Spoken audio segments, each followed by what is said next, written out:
What other teams kind of scored during free agency? When does it end?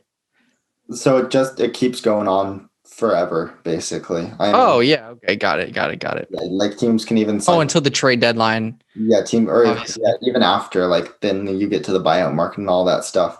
But So guys will obviously be on teams by the time the season starts. right, yeah, most of the worthwhile players will be. I Yeah. guess the team who I really think kind of came out of the offseason as big winners are the Portland Trailblazers, who did a Oh lot. yeah, big time. Yeah, who did a lot to like bolster the wing depth.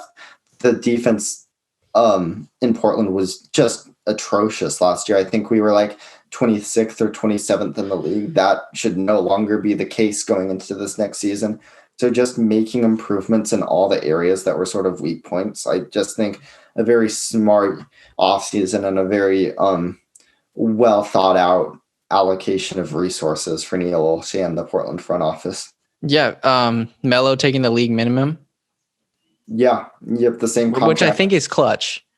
Yeah, I mean it's the same contract he was on last year, and so Okay. yeah, just bringing him back was a great deal for both Portland and Melo. Theoretically, especially after listening to Neil Olshey's press conference this morning, there will be a substantial role for Melo in Portland this year. So I just think that's kind of a win-win for both sides. The thing that I loved probably the most, we already talked about the Robert Covington deal. I just think that's a huge coup for the Blazers to get a versatile team defender on the floor. Obviously, those wing defenders carry so much water in Terry Stott's drop coverage system. And so having a guy who's probably the best team defender at the wing in the NBA and Robert Covington is just going to be something that makes the Portland defense so much better. Yeah, dude, it's gonna be the West is gonna be looking kind of nice, dude. The Blazers, they're gonna be an issue if everybody stays healthy. If Nurk stays healthy, Robert Covington, absolute fantastic addition, like we've said. And then Dame could have an MVP year, dude.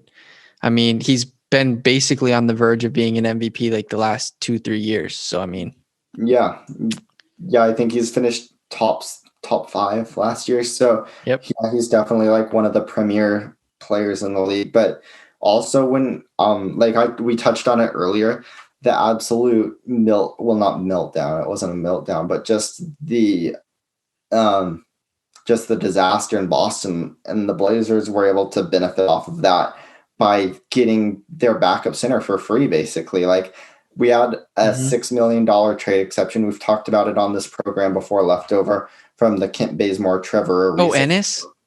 Yeah. And oh, nice. Yeah, that's awesome. Ennis slot into that exception perfectly. And all we had to give up, and I'm using air quotes when I say give up, because really this is addition by subtraction, is we sent Mario Hezonja to Memphis, where Memphis right now is at 16 players. So you imagine Mario Hezonja is going to get cut, and probably his time in the NBA has now. We'll be able to probably. Is that kind of a relief? I mean, it's not really a relief one way or the other, because he wouldn't have played for us anyway. More than anything, I'm just happy that we were able to get a backup center, and a really high quality backup center for nothing. Big, strong guy. Yeah. Opportunity cost of 0 on this move by Neil Olshey. So just, well, not 0. I mean, you could have used that trade exception other places, but it's just a very smart use of the trade exception, in my opinion.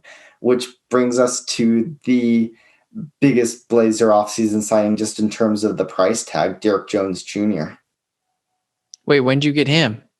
On the first day of free agency. Wait, you got Derrick Jones Jr.? Yeah.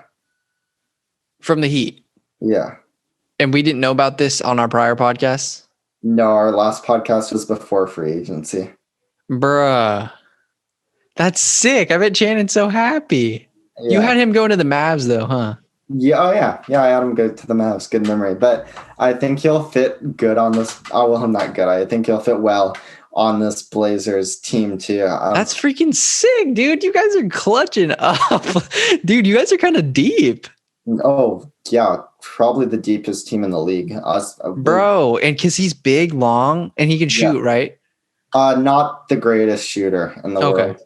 Something he might, if he can, um, have a semblance of respectability from beyond the arc, then this is going to be a home run signing for us.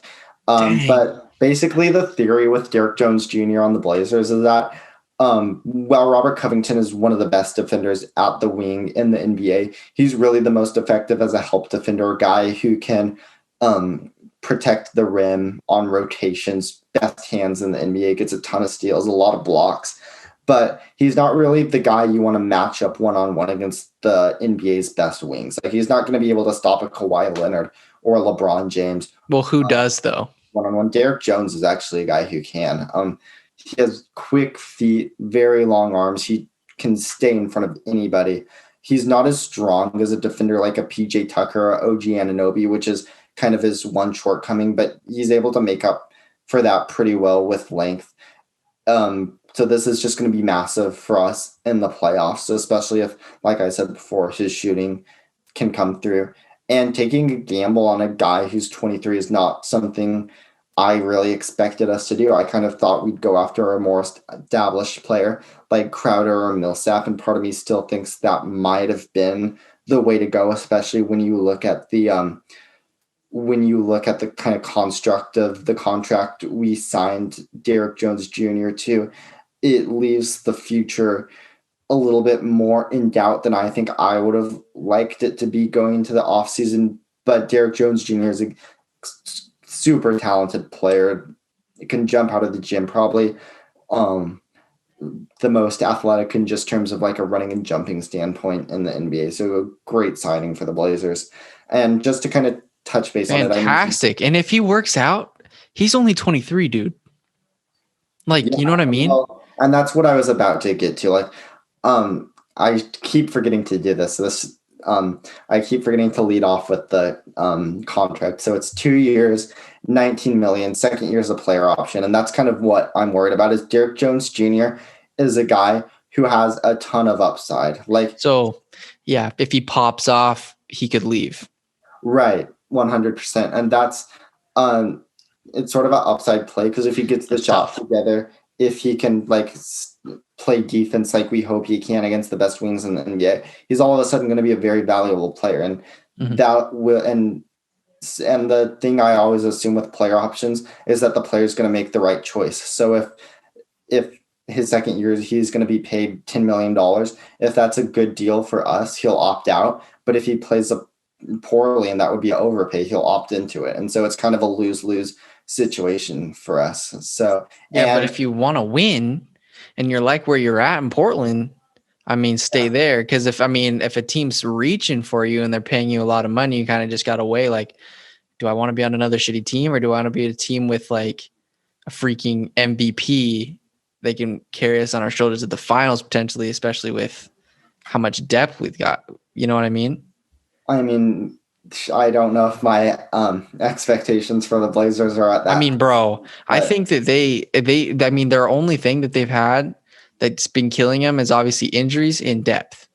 And I mean, they've certainly been making additions and it's completely plausible. You never know, especially with COVID, everything's crazy. Games could get postponed. I mean, crazy stuff's happened. I mean, literally no one saw the Nuggets doing what they did. You know what I mean?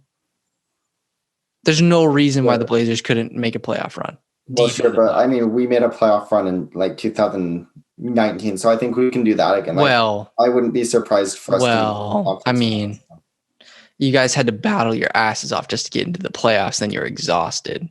No, that was 2020. I'm talking about 2019. Oh yeah. Finals. You're right. But you guys got knocked out by the eventual runners up, the Golden State Warriors. They got swept, bro. Yeah. Yeah, so we did come up a little bit short that year, but I definitely think that this Blazers team is more talented. Wait, but then you just backed up my point though. That you guys could make it to the finals. And you just said that you don't see them getting there, but then you just said that they made a run in 2019, and I was saying they could make a run this upcoming year. Oh, yeah.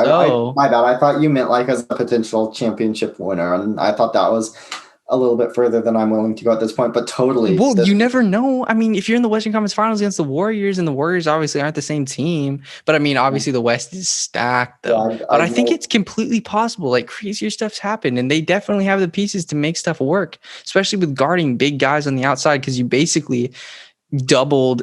You got a double upgrade from Trevor Ariza because you got Robert Covington and now you got Derrick Jones. Mm-hmm. So I don't know. Yeah. So I guess we'll just kind of have to wait and see how things shake out. But It's gonna be fun. Very competitive Western Conference.